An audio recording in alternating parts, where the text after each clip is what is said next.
All right, Scott Grafton, welcome to the show. Well, thanks for having me. This is exciting. So you just came out with a new book called Physical Intelligence, The Science of How the Body and the Mind Guide Each Other Through Life. Before we talk about the book, let's talk about your background, because you're a neuroscientist, but it seems like you've focused on how the mind and body interact with one another. Right.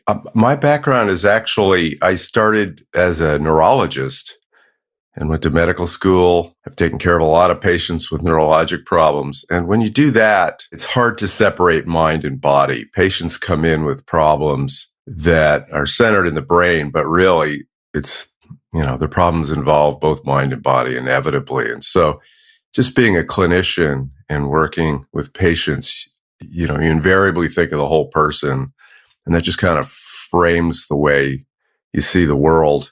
And then I got into brain imaging and was sort of an early pioneer in using functional brain scans to understand how the brain works.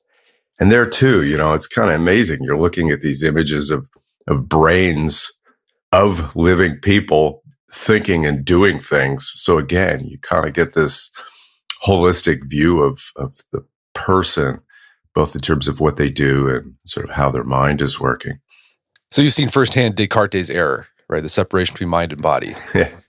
Yeah, I see that as, that's just, to me, that's an illusion created by the way we use language and the way our mind creates concepts. We create concepts of objects and things like bodies, and we create very different kinds of concepts that are more abstract, like minds, and those inevitably get sort of separated at the almost categorical level, but they're never really actually separated in a brain.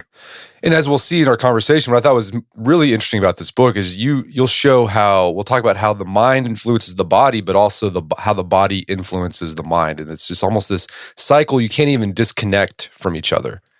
That's right. All right, so let's talk about this idea of physical intelligence. What do you mean by that? Well, this is the Art of Manliness podcast. So if you think about manliness sort of as a setup here, one of the core ingredients I think of, manliness sort of classically defined as action, right? A man of action, or the concept of what makes a person great in some sense is what they do, the actions they enable and the things they do in their world.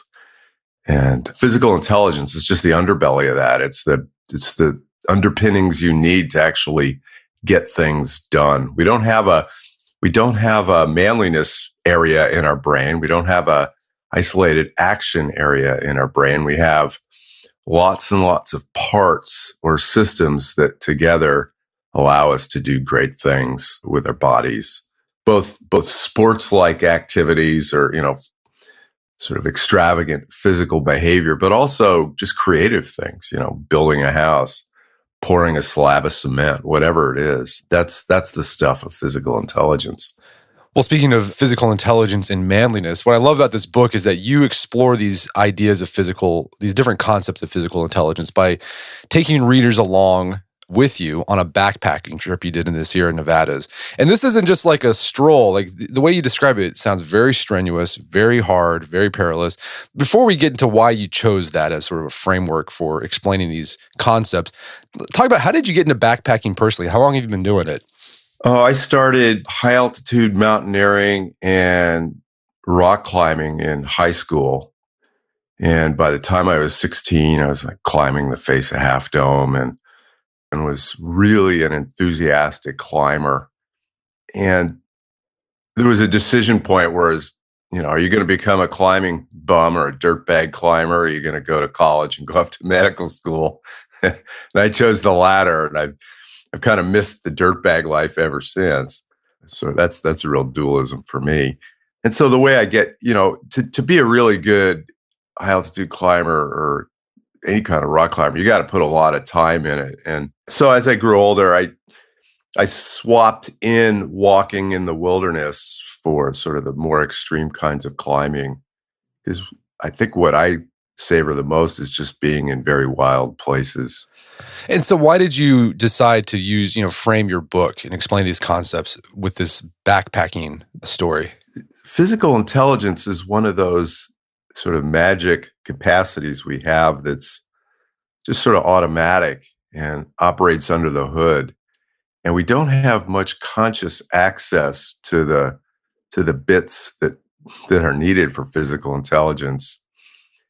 And so I wanted to create a setup where I'm in a place that's very demanding physically, that there's risk, and that the physical problems are really clear and they're unclouded by conversations with other people, social media, technology. It's just pure, raw human in the world. And that's a nice place to just reveal kind of what physical intelligence is and also sort of what we evolved from. And I think one of the points you make about physical intelligence at the beginning of the book is that physical intelligence really is oftentimes we think of what makes us human is that we think, but a big part of what makes us human is our ability to act in the world and interact with the world. That's right. Just talk to anyone and say, what's the most satisfying thing you've done or experienced in the last month? And invariably, it'll be something they did physically. It doesn't have to be, a superhuman feat or extreme sports. It could just be, I remember my daughter in middle school, she made a birdhouse in wood shop. She couldn't have been happier, right? I mean, she was so satisfied with that activity compared to anything she'd done in terms of schoolwork. So yeah, that's the stuff that really, it's the salve that makes us happiest. That's what we evolved from, right? We didn't evolve to sit around and talk or read books. That's icing on the cake. We evolved from rough and tumble environments where we had to find food, build shelter, and find our way through vast, rough environments. And we did that up until very recently, only about 1,000 years ago. So the first concept you explore in physical intelligence is our ability to construct a sense of space. And as you said, physical intelligence is one of those things that it's going on under the hood. We often don't even think about it. We don't even know what's going on. And this chapter on how we construct space around us, it kind of blew my mind because you talk about what's going on all at the same time to give us an idea of what's in our environment. Right. A good example of this would be if you think of a worm crawling towards some food, it has no sense of space. It just has some sensors that are drawing its movements towards that food. Now I can say to you, okay, I want you to think of how you would walk across the room. So you've immediately created an operational space the size of the room. But then I can say, think about walking to the other side of the house. Think about walking across the street. Think about walking across to the other side of the city you're in, right? Just in those moments, you've expanded your operational space. You can mentally stretch out and construct any of those volumes of space and then plan and organize your action inside that volume. It's amazing, right, that you could do that. And you have to do it, right? It's just as a search and rescue team doesn't just willy-nilly wander into the wilderness looking for someone. They create a map and they lay out a grid and they say, this is what we're going to do here. We're going to first set constraints on the space we want to work in. We do this all the time mentally when we're moving and acting in our environments. And the example you gave in this chapter is about just being in a tent. You're down for the night. And you talked about what's going on in your mind as your mind's figuring out what to pay attention to and what not to pay attention to. So you could hear rustling, and like your mind automatically knew, it's like, well, that's not a bear; it's probably just a raccoon. Like how's our brain able to do that? Well, I wish I knew. It's funny. A lot of this is phenomenology we can describe and we can measure in the lab. But there's still a lot of magic about like how brain circuits actually calculate and what the computation is inside the head that allows us to do this, what the algorithms are that enable this capacity. We know we have it. And so at a certain level, we really understand a lot. We know a lot about how the brain can zoom and filter and narrow in attention. We know far less about how it expands attention, how it can become more vigilant and bring in actually more information in these wild environments. So as a neurologist, you've probably seen people who've lost this ability. What happens to those individuals? Well, the most dramatic example is patients with focal damage to the right brain, posterior right brain, develop what's called neglect. And the word neglect's a little bit misleading. What they'll do is unconsciously ignore the left side of the world.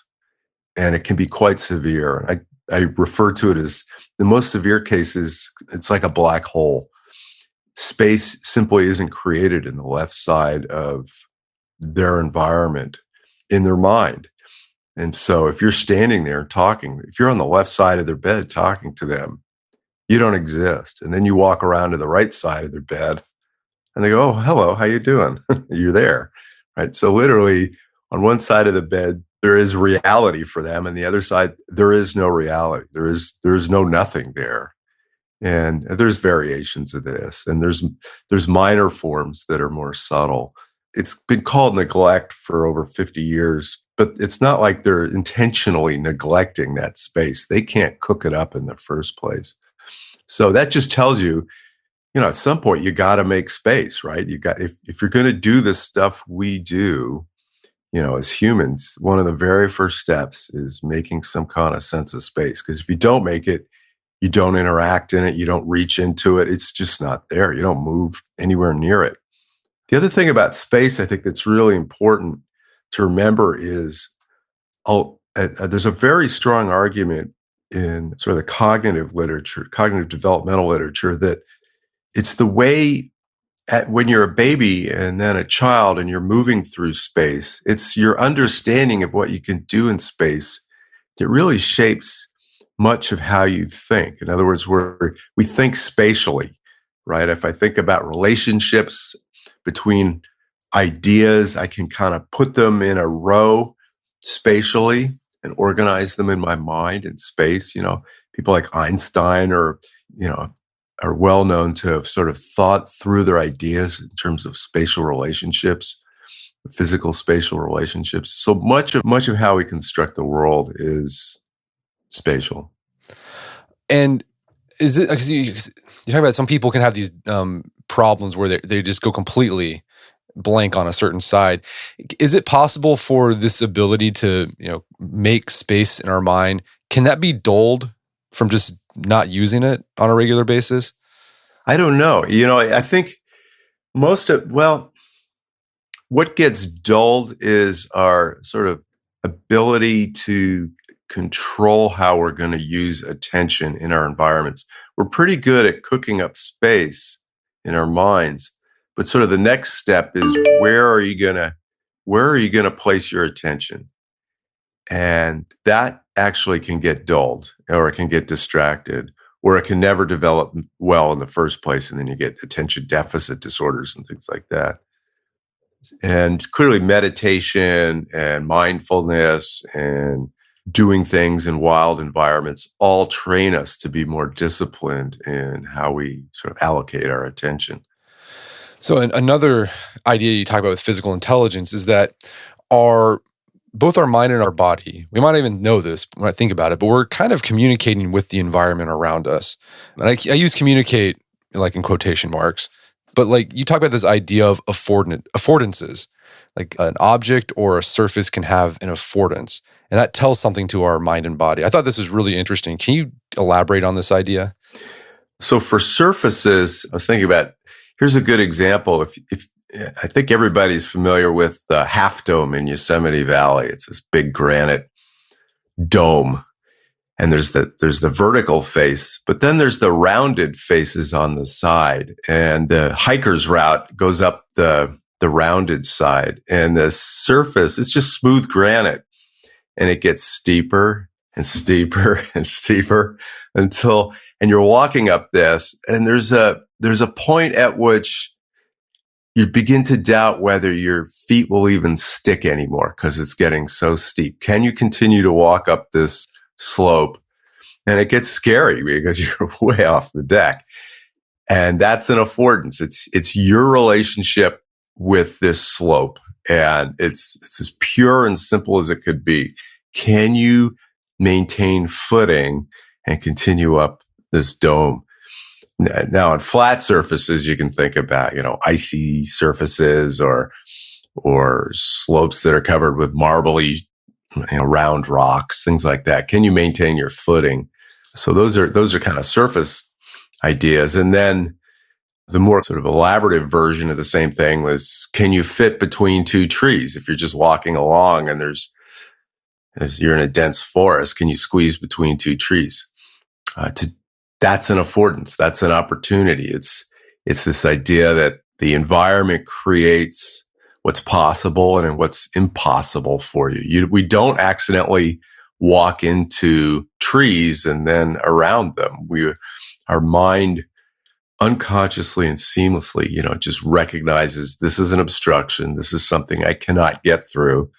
And it's looking for opportunities in the environment that it can accomplish or can get through. It's a little bit like a kayaker who's weaving through the gates, right? They're just seeing the gates are opportunities for how they're going to move in their environment. And we do this all the time seamlessly. And if you don't have that, you walk into walls. You don't understand the three-dimensional relationships between objects. Just something on the floor in front of you can completely stymie your ability to move forward. So it's an essential capacity in vision. And it's almost completely ignored in neuroscience. What we look at is how we recognize objects or how we name things or how we categorize things. But there's very little work on how we understand the 3D world and navigate through it physically. So, I mean, it sounds like you can be more adept with some affordances than others. I mean, for example, the mountaineering, you probably recognize affordances there, like on the mountain, that some person who's never done that before they wouldn't be able to recognize that. Totally. This is, if you think about what are the ingredients that make a great athlete or a person adept at any skill, we always think about sort of the motor side of it, like how graceful are they at movement. But just as important is their really precise knowledge about what's possible and what's impossible to do. A downhill skier knows really well what kind of slopes require what kind of movements, what's possible, what's impossible. And as you develop experience, all those affordances evolve with you. Yeah, a climber sees opportunity that a novice just doesn't even know exists. They see handholds that we don't see and so forth. So we all do this through experience. We completely change how we understand and perceive opportunities in the environment. And then something you highlight in this book, that this ability to recognize affordances, this can actually dull, and it might explain why old people fall down a lot as they get older. Right. So this is a radical departure from sort of the medical model that's out there right now, which is the reason people fall is because they can't see, they're weak, or they have problems with the balance organs, right? So it's either they can't sense or they're weak. But lots of people fall down that are strong, that can see, and they have good balance. So why are so many people falling? Remember, falling is the number one reason people go to emergency rooms. And it's old people, young people, everybody's falling down all the time. It's amazing how many people fall. Probably every listener you have has fallen in a awkward circumstance somewhere along the way. And so you have to think there's something else going on that's making us fall. And the affordance idea is really that you get rusty, right? And that's true with climbing. If you've been a climber for a while and you go away from it, you don't know what's possible anymore. You've got to relearn what kind of handholds work for you, what kind of footholds work. If you haven't been walking much, it's amazing. You actually kind of lose your skill at simply walking, right? And so you become more vulnerable to like a crack in the sidewalk. You're more likely to trip on that. I mean, just really simple little things can fool us. And so it actually leads to sort of a radical view about what to do with aging, which is kind of the opposite of what a lot of people have recommended. People say, well, you got to be super safe. You shouldn't go on anything rough. You should only be on surfaces like, linoleum floors like you'd find in the local mall, so that you absolutely minimize your risk of tripping on anything. And the affordance idea would actually kind of argue the opposite. It would say throughout life, especially as you age, you should continue to constantly challenge yourself, given your strength and vision, which you have, on the roughest surfaces you have. You should be out walking on gravel roads. You should be on trails rather than perfectly smooth sidewalks. Change it up. The more variety and complexity there is in the kinds of surfaces you're walking on, the more adapted you are and the less likely you're to fall. I always like to think of those, 100-year-old Greek ladies on the islands going up and down the cliffs, no problem, right? Who seem to be living forever and not falling at all. They're there. They're perfectly adapted to these really wild environments. And the rest of us kind of forget about how valuable that is. And as you said, this doesn't just happen to old people. It happens, I guess you're seeing a lot of young people because they're not engaging with complex environments outdoors. They're just, all they see is their house and maybe the playground asphalt and the school floor, and that's it. And then they encounter some sort of weird affordance. They don't know how to deal with it, and they fall down and sprain a wrist. Yeah. Yeah. And it's, the reality is everything we learn motorically, we're also kind of unlearning. Not completely. Like, once you learn to ride a bicycle, you know how to ride a bike.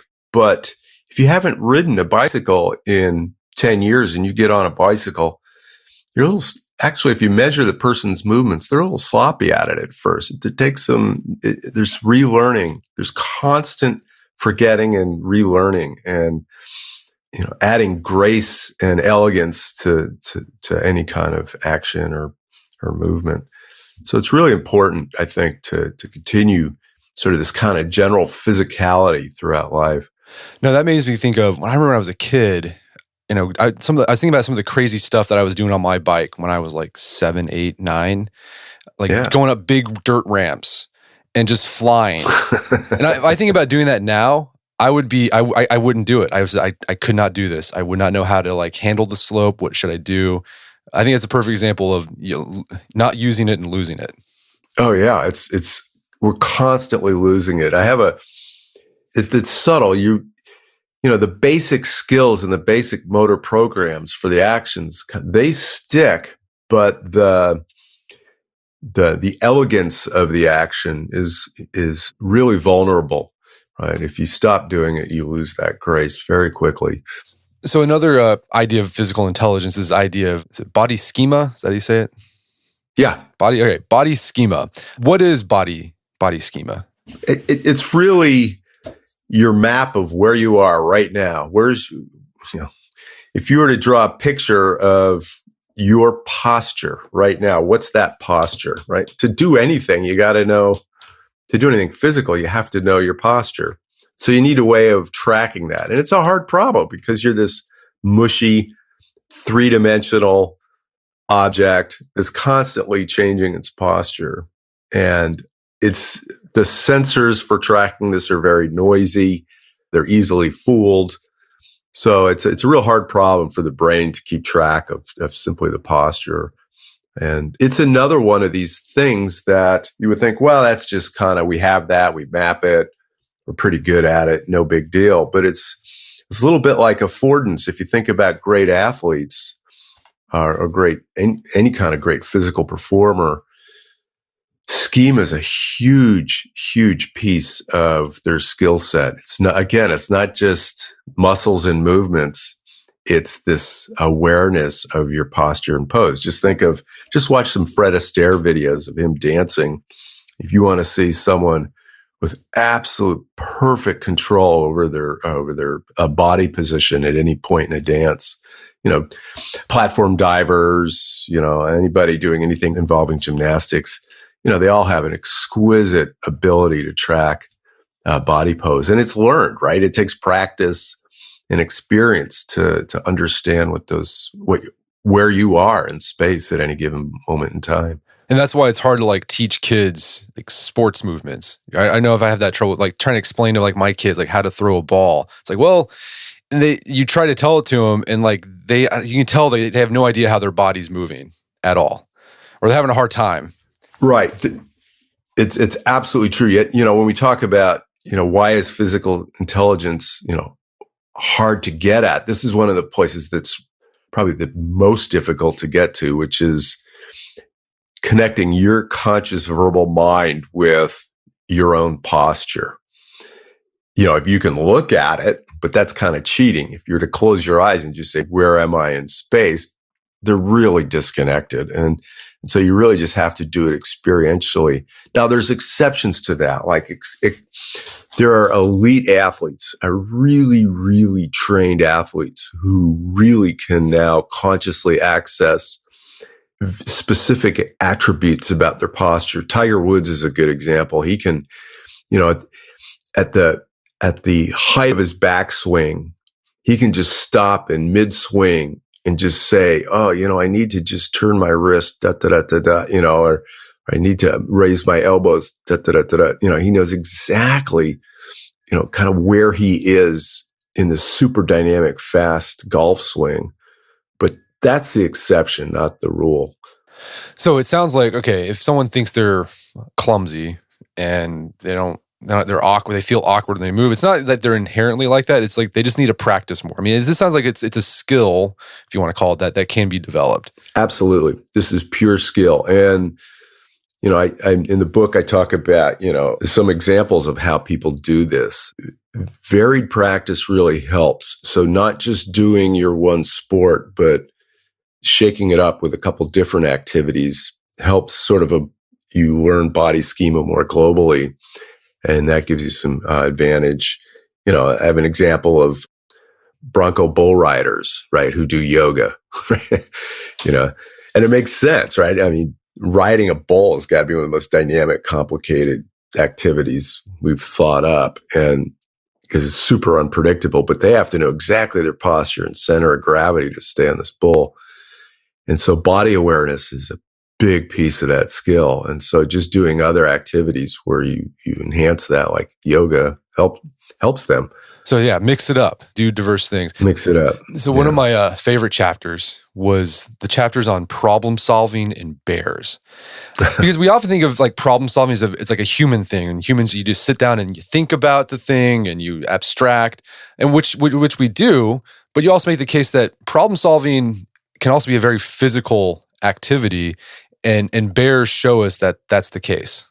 Yes, you hit it absolutely right. If you say, okay, solve a problem, you could sort of think of this like a computer program. Okay, I'm going to do some kind of hierarchical, logical, dynamic programming to look for all the possible solutions. And, we'll work backwards and find out the optimal thing to do. And sort of our war with bears over how we store food in the national parks shows that a lot of problem solving can be done without ever having to do that fancy kind of logical reasoning. That inside us and inside bears, there are these sort of learning engines that through trial and error figure out how to take care of a lot of problems, right? And so that chapter explores sort of the arms race with the bears and how each time we think we've outsmarted them, they kind of solve the problem. Like you would think, well, they don't have paw dexterity, so we're going to make bear boxes with funny handles. Well, through trial and error, they just figure out how to use their hands in a new way. So they've got a learning engine for learning dexterity with their paw that we didn't recognize existed. And we have that same kind of learning engine, so we can learn to do things with our hands as well. Or, we think, well, we'll put the food in this jar, this plastic jar, and they're not going to have the fortitude and endurance and willingness to work at the problem long enough to get through it. Well, yeah, some bears will just chew through these plastic containers. Or, oh, this has a tiny little tab on it and it requires a sequential movement. It has to push this tab and then it has to turn the top of the jar to get this thing open. Well, sure, they can learn to do a simple 2-step action like that. So each solution we've come up with, through trial and error, they've figured it out. And that's a really powerful learning engine that's available to them. And so the chapter kind of ends with asking, well, there's a point at which bears will get stuck, right? Eventually there is something special about humans that bears and actually all the primates don't have, and kind of explore that. Some people thought that the chimps were really special in sort of abstraction, that they had sort of a basic form of reasoning that allowed them to go past kind of all the other species. The classic example is William Kohler had this chimp, and he hung a banana in a backyard environment, and there were some boxes sitting around, and Kohler watched as the chimp stacked all the boxes so he could get up high enough to get the banana. And he said, "Oh, this is a fundamental kind of reasoning in primates. It simply doesn't exist in bears." But I saw a bear do this same thing in the wild in Yosemite. It stacked logs so it could get higher to reach for my food. So the claim, so other primates and bears are very, very similar in what they can do in terms of problem solving. What none of them can do is complicated sequential reasoning. So if I've got to look at a problem, and let's say there's 3 steps, step 1, step 2, step 3, and the only way I can solve it is to first figure out what the final action should be, and then work backwards to the first step. They can't do that. They can figure out the first thing to do, then the second thing to do, then the third thing to do through trial and error, but they can't do the reverse, what we would call dynamic programming. They can't, I got to set things up at the end and then work at the beginning. Right. Just because we can do that, we also problem solve like bears sometimes, right? We just sort of just keep doing different things until we figure out how to do it and find the thing that works. Yeah. In fact, most of what we do is that there's something, we really hate actually thinking very hard about a problem most of the time. Good example would be we're gonna have a breakfast for 4, and I want to have the food, the coffee, all out on the table at the same time. I want to have the table set, right? I have to organize cooking the eggs and timing that with cooking the toast and setting the table. I've got all these contingencies I've got to sort out and time just right, so that when the guests arrive, everything's ready.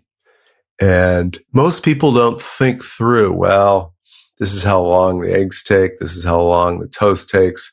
They just kind of go for it. They start scrambling. And through lots of experience and trial and error and many breakfasts, they kind of learn unconsciously what the right timing relationships are so that the meal all comes out at the same time. And it seems like that's how we learn skills. I mean, I think you can watch instructional videos and step by step by step, but often it's just, you just have to do something over and over again until you find that groove and you find what works. That's right. Now, all this works great until the dimensionality gets too big. If you think about doing a task that has 6 steps, there's 720 possible orderings of those 6 steps. And so, who's going to try 720 steps, right? So there's some things where eventually you just have to think about it a little bit and, try to get at least some of it organized in advance. And that's kind of what the literature is showing now. We don't think through, if it's a big problem that has a lot of steps, we don't necessarily plan all of them, but we chunk them into little groupings, and then we try to, just through trial and error, learn within each of those little groupings. So the final thing you talk about is fatigue. And this has been an ongoing debate in medicine and science, like what causes fatigue? Because you talk about this one guy who looked at a bird, like birds could fly thousands of miles, right? And they flapping their wings and they never get tired. But a human like walks a mile and they're like, man, I'm feeling chuffed here. So what's going on with our body and mind? What is there? Is the body get fatigued? Does the mind get fatigued? Is it both? What's happening there? It's both. I think what's evolved in the last decade has been recognizing that it is both. For a long time in the 70s, all the way going back to the 1920s, I would say, we really focused on lactic acid and oxygen. The idea that you run around the track as fast as you can, your muscles make a lot of lactic acid, you don't get enough oxygen on board, and essentially you have these toxins circulating that your brain senses and goes, wow, I'm really overdoing it with my muscles. I need to slow it down and take a break. And so you generate a sense of fatigue based on sort of the pain that comes from that kind of intense exertion. And that's true, right? That's all true. You go out to the track and you go sprint as hard as you can. You will feel pain and you will feel fatigue. There's no doubt about it. And you will have those, biochemical changes in your bloodstream. So we're not saying that doesn't exist, but that doesn't explain most of the fatigue that people day to day will describe, which is I just walked 5 miles through a shopping mall. I'm tired of walking, right? What's that fatigue, right? So it's definitely not, I don't have a ton of lactic acid built up in my bloodstream. I haven't been sprinting through the mall. I've just been strolling. So what's going on there? And this goes back to all the way back to Musso. That's the guy I was, you mentioned with the birds. Musso was he's really the first sort of neurophysiologist that ever existed. And he was really struggling in the 1870s with what is fatigue? What could this be? And he thought about it in lots of different ways, not just the chemical way. He did think about the chemical idea. So he did things like, he made frogs really tired by making them jump a lot. And then he sacrificed the frogs, ground them up and injected them in dogs. And then he claimed that the dogs got tired. Well, it's kind of a weird experiment, but it shows you how primitive things were. But, he's searching for the chemicals that could do it. But then ultimately he realized that a lot of fatigue is not that. It's essentially an emotion that the brain generates, independent of whatever the muscles are doing. And his idea was, well, you generate this emotion to hedge your bets. It's like a governor on an engine that keeps it from spinning too fast. And from an evolutionary standpoint, it makes a lot of sense. The idea would be, okay, you're a hunter-gatherer. You've just walked half the day, and you're not really sure how much more you're going to have to walk that day. It could be a little bit, it could be a lot, but you're going to set your defaults to assume that it's going to be a lot. And so you always kind of keep a lot in reserve. You don't want to blow out all your gaskets and exert yourself to the point of true exhaustion. You always want to keep a lot in reserve because you don't know what's going to happen in the wild. And so your brain creates a sense of fatigue. It's an emotion that regulates how hard you're going to go. And that assures that you're going to keep some energy in reserve just in case. And so we see this now. Coaches have figured this out. And so if you look now at sports that do require long distance exertion, particularly like Nordic racing, long distance rowing, those athletes train themselves right up to their lactic acid threshold. And then they push themselves over long time periods past the point, far past the point where they sense fatigue. They feel the fatigue, but they just learn to suppress it. The emotional fatigue, they just suppress that.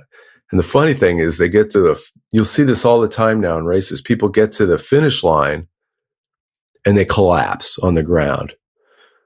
And it's as if they're trying to suppress this emotional sense all the way up to the finish line. They get to the finish line. They don't need to suppress it anymore.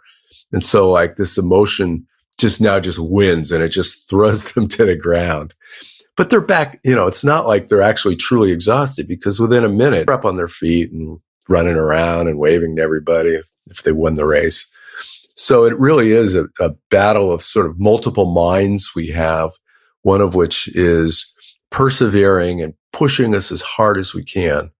And another one is creating this emotional sense and saying, no, you don't want to go this fast. You want to hold some in reserve, because we don't know if that really is the end of the race. Maybe you're being tricked and the race is another hour.